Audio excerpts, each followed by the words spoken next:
Hello, it's Michelle Morand here with Cancer Just the Facts. And today I'm going to share with you an interview with Dr. Razelle Kurzrock.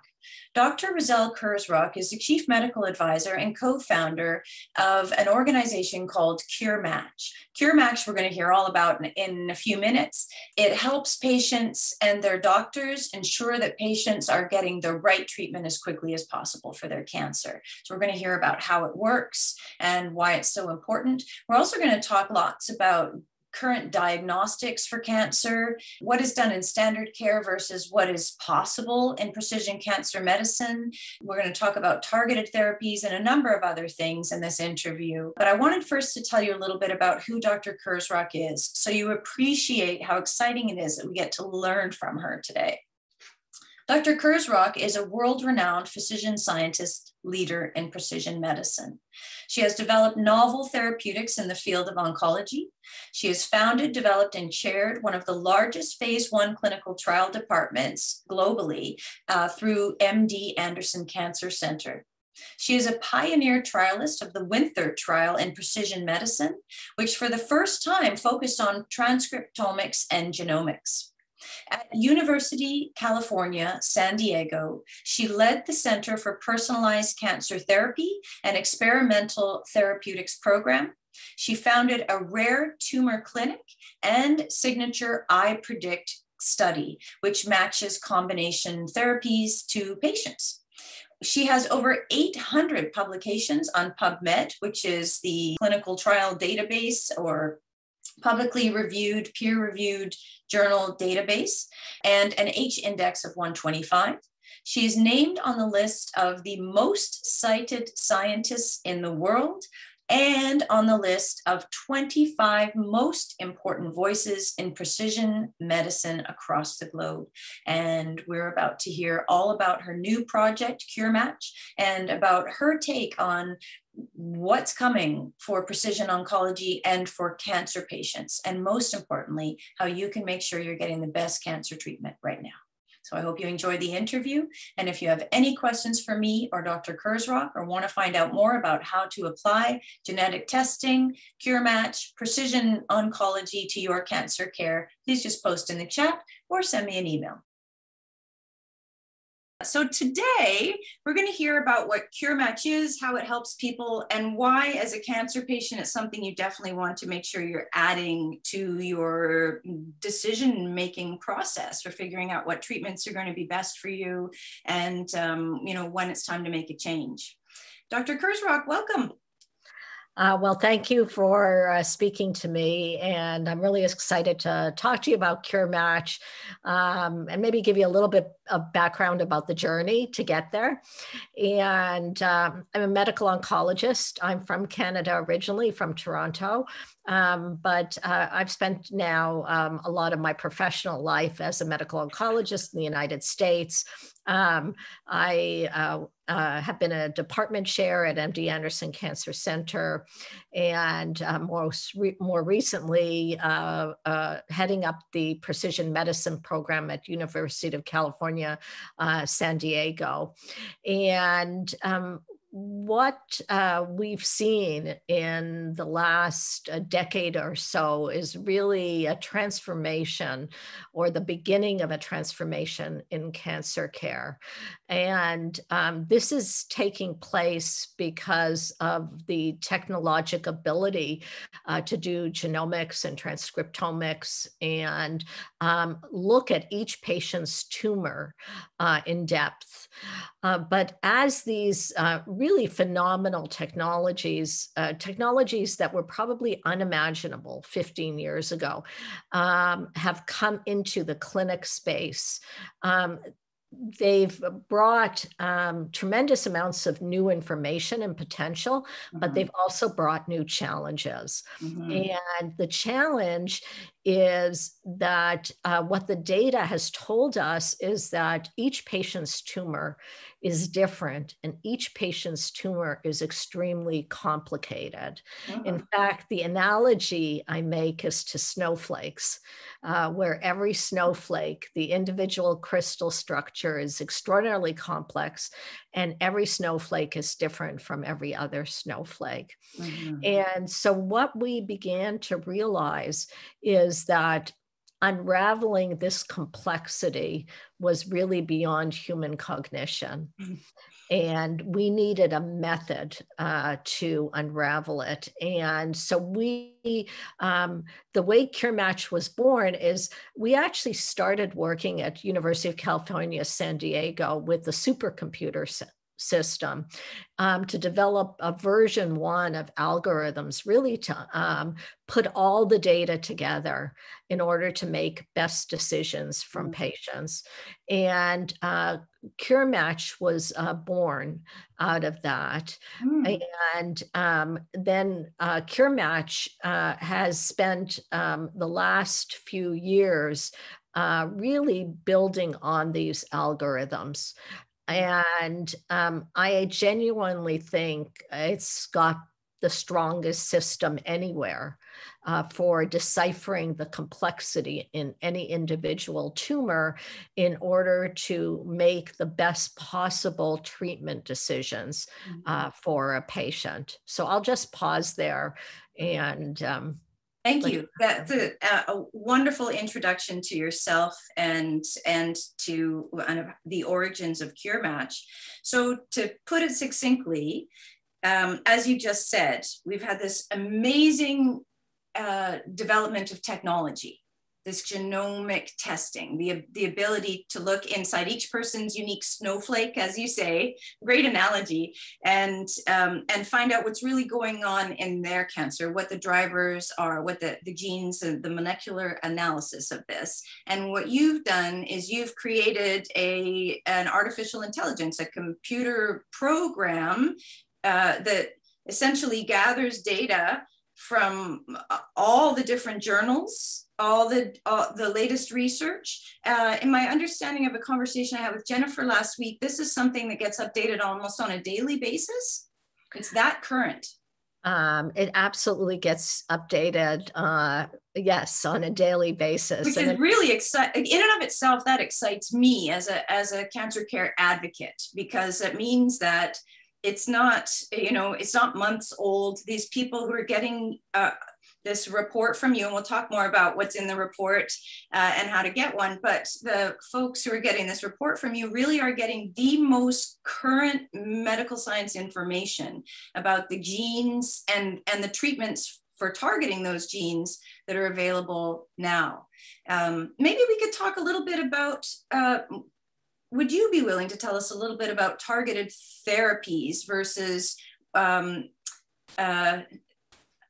I'm reluctant to use the word standard cancer care, because of course that's morphing and growing, and this is becoming standard of care excitedly. But how would you define targeted therapies, or the types of treatments that we can now access because we have this genomic data? Why is that so important? So I think that along with having the genomic data over the last few years, treatments have been developed, drugs have been developed that specifically target abnormalities in the tumor. And they've been developed in such a way that they're like smart bombs. They target the abnormality in the tumor, and they don't cause a lot of damage to normal tissue. Now, I want to say that I still believe in chemotherapy, and chemotherapy has an important place as well in treating cancer. But what we can do now is we can analyze and pick which patients are the most likely to respond.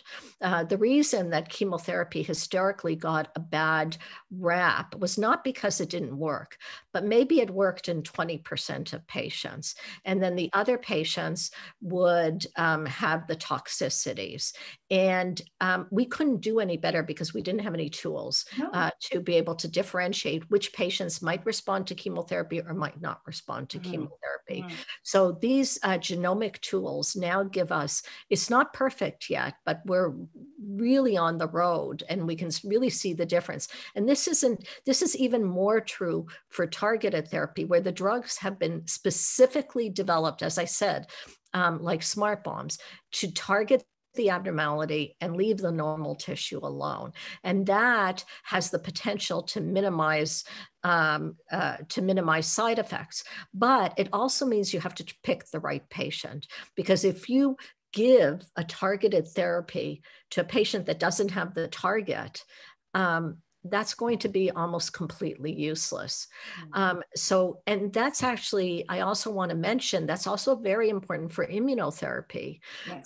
So we're all very excited for immunotherapy, and for a subset of patients, they have phenomenal responses. I've seen patients that were on their way to hospice, and now they're 5 years out and disease-free. In fact, I'm almost hesitant to say as an oncologist that they're cured, but I actually think they're cured. But the important point here is to have, again, the tools, which are genomic tools, that pick which patients are the most likely to respond to immunotherapy and which patients are the most likely not to respond or even have side effects or problems with immunotherapy. So the whole idea here, and it's actually a simple idea, but instituting it is very complex. The idea is that we pick the right drugs for the right patient, that we don't just randomly give patients drugs, that we understand what is wrong in an individual tumor. We put that data through the CureMatch system, and we figure out which drugs are best for that patient. And a lot of times it's not just single drugs, but it's a combination of drugs, because cancer is tricky. It might have many different ways to grow. So we want to hit it in as many ways as possible. In order to get the best results. Yes, as we see often, genetic tests come back for people, and they can have commonly 5, 10, 15 mutations that are involved. In some cases, some that had very excellent response to immunotherapy, as you're saying there. One fellow had 200 mutations come back on his report. And that's not a bad thing necessarily, because this person years later is also cancer-free at this time. So it is really exciting. As you say, the concept of finding out what's going to work and administering it on the surface is simple, but here's where CureMatch comes in, because now that we have this genomic testing, and in 2022, it's starting to become better understood and accepted by medical oncologists on the front line as a very important tool. I appreciated what you were saying also about chemotherapy, and so many of the new treatments that are really providing such great benefit to people have low doses of chemotherapy plus 1 or 2 targeted therapies. So people aren't having the side effects of chemotherapy. And I think it's great that you made that point. It was all we had. And so it did its job really well. And for some people now with the right genes or the right molecular background, it can be exceptionally beneficial, and the side effects are practically nil. And with these targeted therapies and the low dose chemotherapy, we're also seeing similar outcomes, which is excellent. So if you're out there listening and you're thinking, chemo, no, remember, you're probably thinking in an outdated way about chemotherapy. As Dr. Kurzrock mentioned, lots of folks it didn't work for, or it gave them some pretty powerful side effects. Whereas now when you're stratified and you know it's right for you and you've got the right combination, you won't almost certainly experience the side effects that we all think of when we think of chemo. So don't poo-poo it if your doctor mentions it. Just make sure that you've got the genomic testing and that it's the right one for you, for sure. But there's so many other things aside from chemo now. There's so many different targeted therapies and off-label therapies and the immunotherapy that you're mentioning as well.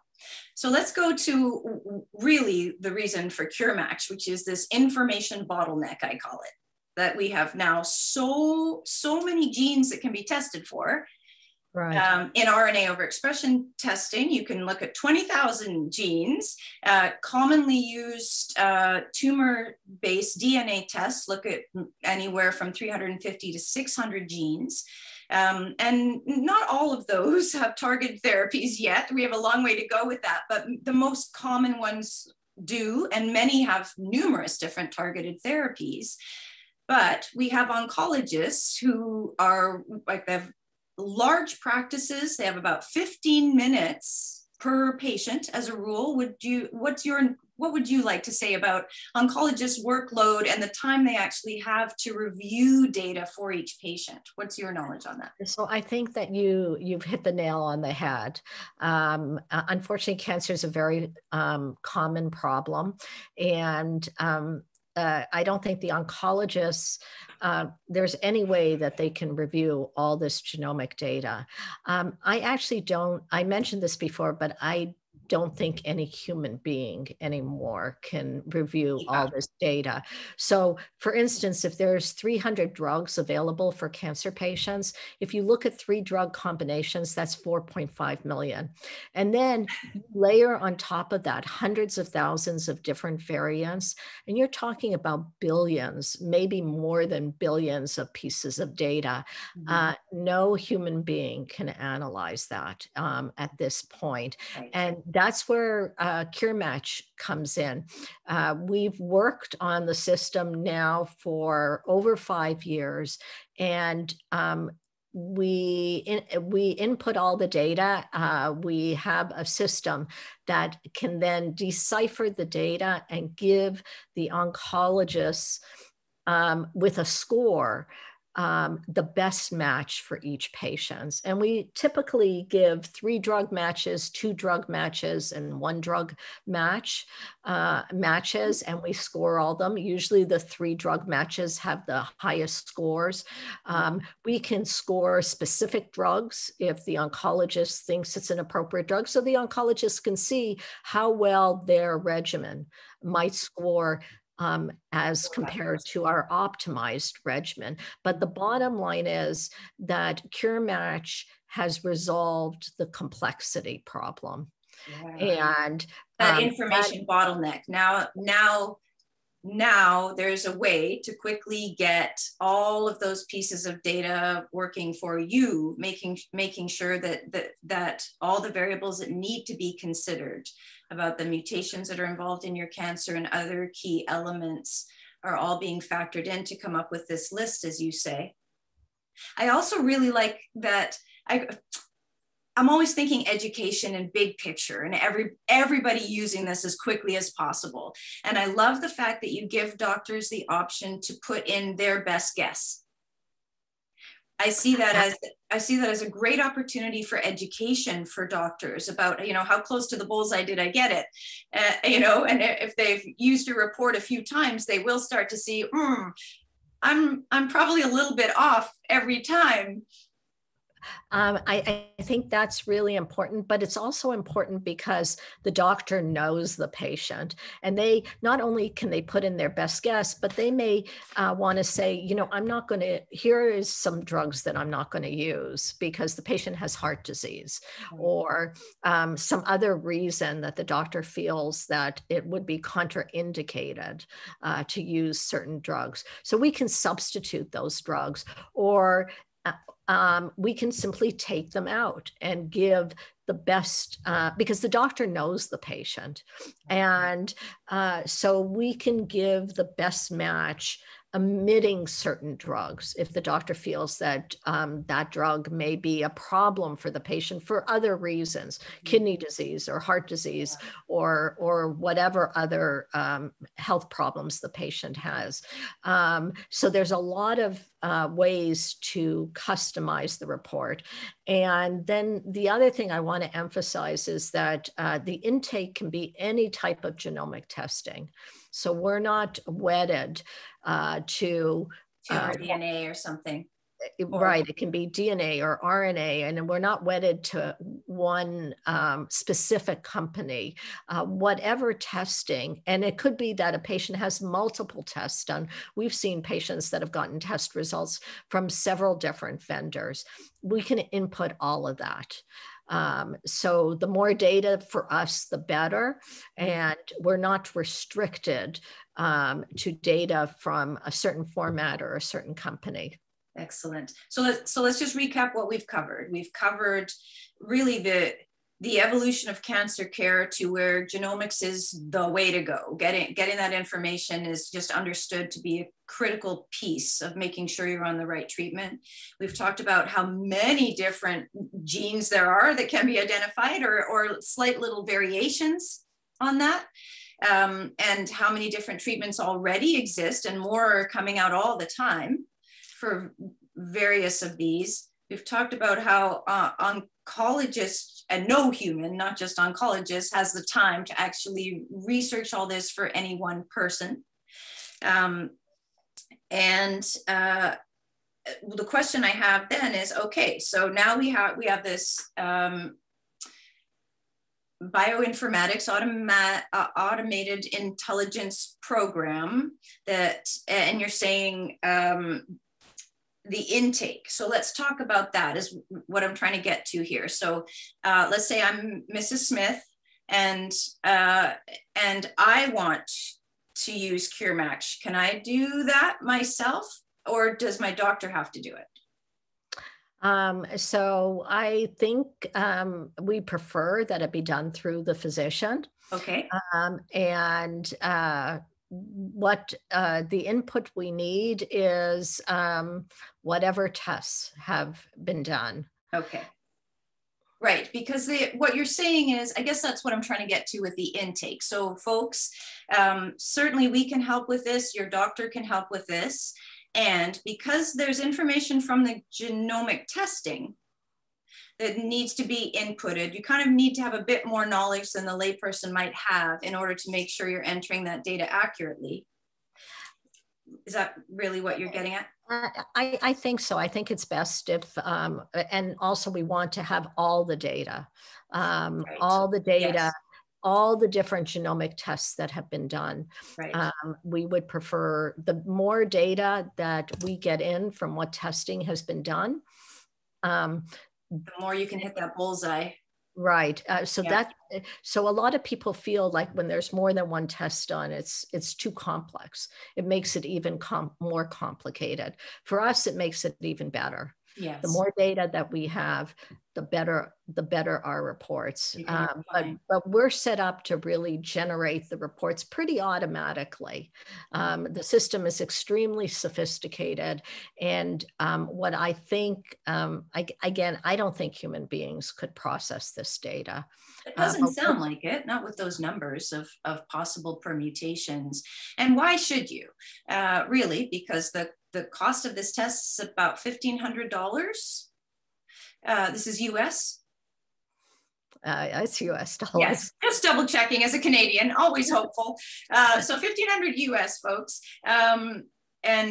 Really, for all the, in my experience with how much time it can otherwise take, and as you say, you can still never cover all the bases that your program could if you're trying to research all of the genes that turned up in some of your testing. Certainly it's a day or two, isn't it, for your program to work its magic once the data gets inputted. It's quite speedy. We usually return the reports in about 48 hours. Okay. Actually, we can generate the reports much faster than that, but we cross-check everything that we do to make sure. Well, lives are on the line, so it's worth being extra careful, isn't it? Yes, but we usually turn it over in about 48 hours for patients. Right. So if as a cancer patient, you're thinking, or you're you've educated yourself to the point of understanding the value of genetic testing, molecular analysis to help inform your oncologist treatment decisions. CureMatch is a way, so if we think about general genetic testing or molecular analysis is getting you in the ballpark, and then you have this program that's going to take all the data from the ballpark, plus, as Dr. Kurzrock was saying, information about, are you missing a kidney? Do you have high blood pressure? What are some other chronic health concerns that might influence whether you would be a good match for a certain treatment, or whether your doctor would feel comfortable prescribing that for you? All of these things you can enter into the program, and that gets factored into the recommendations that are made. Yeah, so we factor in multiple levels of information. And I mentioned that if there's 300 drugs in oncology, that there's 4.5 million 3-drug combinations. Obviously, nobody can do that in their head, or at least nobody that I know. But and we can actually calculate a score for all 4.5 million. But usually people don't want that. They want the top 3, or we actually give the top 9 possible combinations. But if the doctor or the patient then has questions and wants to look at any combination, we can generate a score for any one of the 4.5 million combinations. That's the exciting thing too, is because it's a bioinformatics program and not an individual, you can update. We've had that experience too when we tested this out, with Alex giving you a few variables and then realizing he wanted to add a few more. And I realized that's not ideal and you want all the variables up front the first time around. The point is, if you get new data down the road, you can add that in and the program can update what's been done or Absolutely. What's going to be best for you. I'm curious, when genomic testing first began to be a thing, we'll say 12-ish years ago, give or take, there was a lot of assumption that people's mutations change rapidly. And so if I got a test today, but I wasn't really looking for a new treatment option for another 6 months or a year, it would be like way out of date and pointless. We now know that that isn't the way it goes. While there are some variations, what's your knowledge of how your own individual genetics that are influencing your cancer might change over the course of the years that you have the disease? So we do know that it does change, but probably about 80 or 85% of the alterations remain stable. And probably about 15% will evolve with time. And they can also, by evolving with time, they can also cause resistance. So one thing that I do, for instance, for my patients is I will sometimes rebiopsy a growing lesion, or I will get a liquid biopsy. I will get a blood test to see if there's new mutations which have occurred. But this is also another reason to try to do a combination of drugs that is best suited to the tumor right at the beginning, to hit the tumor hard right at the beginning. And again, these drugs, especially these target new drugs, they can hit the tumor hard without hitting the normal tissue. Yes. And that's really what we want to do, because the harder that we can hit the tumor right at the beginning, the less chance the tumor has to evolve resistance.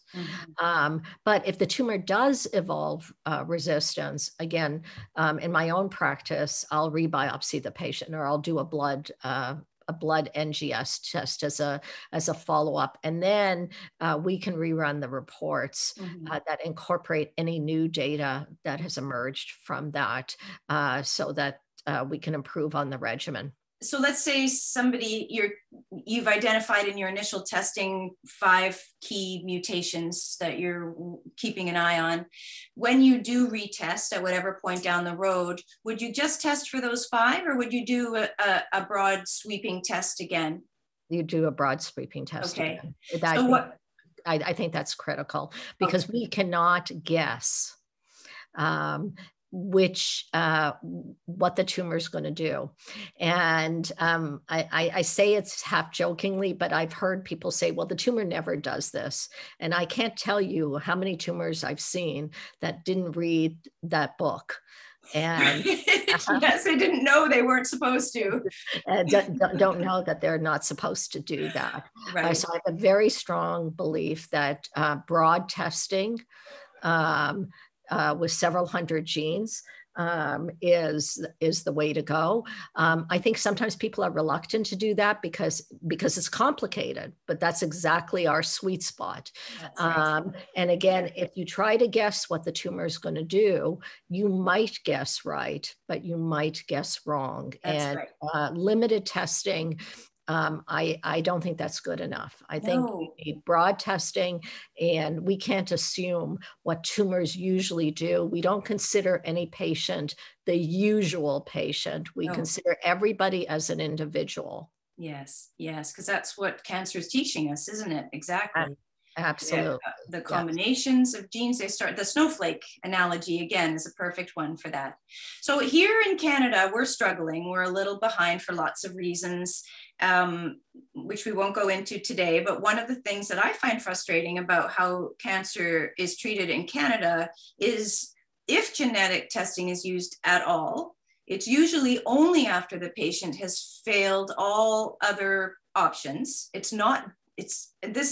I get so riled up about this because of everything you just said. You've got to hit it hard, hit it fast with the right stuff. And there's no way to know what that is if you haven't done this type of testing. And yet in Canada, largely small panels are used.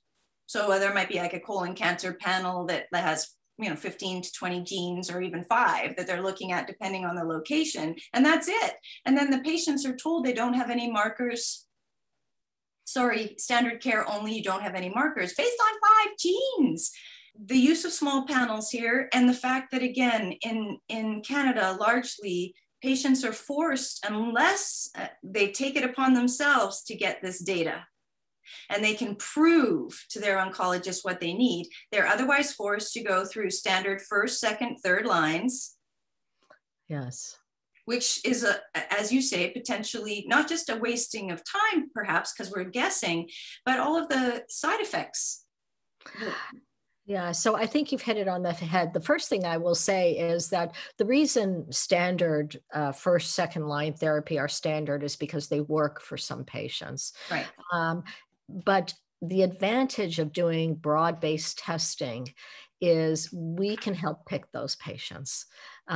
Who is the standard? And sometimes the oncologists, even amongst the standard, our oncologist, when at UCSD would come and say, okay, I have 3 different standards. Can you help me just pick which of the standards to use in this patient? So the advantage of, I strongly believe that every cancer patient is going to get genomic testing from the time of diagnosis. I don't think we're there in the United States either. Not but yet. I think that's the future. How else could it be? Yes, absolutely. And then the question is, you need a large panel because there are a lot of rare mutations that are very important and can be targeted. Sometimes the drugs are extremely powerful. And I don't care if it's rare, if it's you want to know it's there. That's right. So it doesn't matter. And then lung cancer is a great example now. Lung cancer has multiple rare mutations, but if you count them all up, it's more than 50% of the patients that have one of the rare mutations. So even though individually they're each rare, this is why you need a big panel, because altogether it's already making up 50% of the lung cancer population. Now, I think one of the barriers for physicians being an oncologist is the complexity and the fact that there's so much information there. And I think this is really where CureMatch can come in. Some of the hesitation in oncologists may be in dealing with the complexity. Mm-hmm. We certainly saw that in our oncologists at UC. Mm-hmm. And so having a system that unravels that complexity for the oncologist, and again, I don't think this is complexity for any human being. Right. Yes, so that's right. And so having a system that solves that complexity, I think, should make it also easier for the oncologist to embrace what the large panel sequencing, rather than thinking, That's going to be too much information. I don't have time for that. Well, not only I don't have time for it, I can't unravel it. And we've unraveled it basically for the oncologists. And as you said, it's completely up to date, right? I mean, we have such a great team. I'm sometimes so proud of myself, and I'll send them, did you see this information? And it just came out, and they're like, we already have it. How can you have it? It was just an hour ago. That's a wonderful feeling, though, to know your team is so on top of that. Yeah. So really great team keeping up with everything. Great. I would love to get your sense. I think you and I have talked about this today already, but let's put a finer point to it. There's a lot of folks out there, if you're on social media at all. Certainly we get it all the time on our Facebook page. People saying stuff like, there's already a cure for cancer. They just don't want you to know. Or, they're just kind of holding it back for the money kind of thing. And I think what we've just talked about today is kind of the answer to that. But would you be willing to kind of put your words to what might you say to someone who says, there's already a cure, they're just keeping it from you? Well, they're keeping it from me too. So. I know, we're not in the club either. Yeah, but really, given what we've just discussed, how likely is it there's going to be one cure for everyone for cancer? There's not one cure for everyone for cancer. That's I think if you really think about it, when we look at people, everybody looks different. Yes. Everybody is a different height, is a different weight. They have predispositions to different illnesses and so forth. And cancers are exactly the same. Each one of them is different. I cannot see even the possibility that there's a single cure for all or most cancers. In fact, I think we have the key now as to moving forward. I'm not going to claim that we're curing all cancers yet, but I think we're on the road now. Yeah. I will say in a way that I could never have said 20 years ago. Right. And how are we on the road? Because we now understand, as I've emphasized before, that every cancer is different. Every cancer is complicated, but I believe that we have the answer to unravel that complexity and give the right answer for each patient. And that data is really accumulating at a very, very, science is moving at such a rapid pace now. And that's what CureMatch does.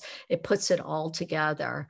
And so absolutely, there is not now, and I don't believe ever will be, a single cure for all cancers. But do I believe that cancers will be cured? Absolutely. And the key is to understanding each individual's cancer and giving them the right set of drugs through very sophisticated technology, which I think CureMatch is a great example. Yes, I agree. Yes. So let's just wrap up with a little bit of tutelage for you watching at home about how you would get a CureMatch report. So would you like to lay out what would the steps be that someone would need to go through in order to benefit from what you've created? I think the main thing is to work with the physician and contact the CureMatch team. And we have some of the team here, Jennifer Estrom and Carrie Cook, and we can process the report and get the answers back in 48 hours. Mm-hmm. So it starts with, and this is where we can come in and give you a hand in terms of how to approach your doctor. And because in Canada, it's not so likely today, although who knows in a year, but not so likely today your doctor will have heard of CureMatch or know that this easier way of getting the information that they need exists. So we can certainly help connect you with that. But the key is working with your doctor to have them make sure that they're inputting the most important variables the data that does exist is being utilized to your best advantage. And then this report comes back within about 48 hours with the different treatment options listed, including, as you mentioned, whatever your doctor was thinking of giving you can be analyzed as well and listed, ranked as whether that is up near the top or something maybe to hold on to for later or not suited. And then from there, prescription and access. Absolutely. Yes, wonderful. So what kinds of, what do you see happening for CureMatch and yourself down the road? What's the big vision? I think the big vision is to bring this to this potential to people really across the world. I have no doubt that the CureMatch system is that every patient with cancer needs to be cure matched. And it seems foolish not to. Yes. And yeah. So what our vision is, we would like to see every cancer patient cure matched. And we'd like to help you to have that vision too, because it's such an excellent program and provides so much actionable information. And one of the things to keep in mind as a cancer patient is your doctor is always doing their best for you with the information they have available. So what we're talking about here today is helping them to have more information, something more precise and stratified for you. So a lot of times your doctor might tell you this is the best treatment for you. And what they're really saying is, based on the information I have right now, this is absolutely the best that I can offer you. It doesn't mean that that is the best treatment possible for you right now. And it takes that genomic testing data and a program like CureMatch to actually have the confidence that you're getting the right treatment. No, I agree. And I think you've hit the nail on the head. This produces more accurate, better information. That is the bottom line. And fast. This is what I just I'm so excited about, because as you keep talking, it's impossible for one person to analyze all the possible data, even for one person. Certainly when we first started, Alex and his research team were doing this, this is 12 years ago, but we were doing this all manually. So it would be 30 plus hours per person that we would take to go through the most current journals and all the data and cross-analyze all the other possible permutations that you could do in that amount of time. And even then, yes, I'm sure options were left on the table simply because we didn't have access to all of that information or that time. So it's pretty exciting that, because genetic testing as a rule takes 3 to 6 weeks, depending on what kind of test you're doing from the time the facility receives your sample, whether it's tumor or blood. So another couple of days after that data is back, and you can have something that's even more personalized for your doctor to act on. Thank you. I think they're great questions, and I hope this is helpful. Most of all, I hope this is helpful to patients. Yes, I'm sure it will be, because you've talked about a lot of general information about what's happening with cancer care and why there's such good reason to be hopeful, all the possible treatment options that exist, and how to make sure you're getting the right one. So I think we've covered all the bases.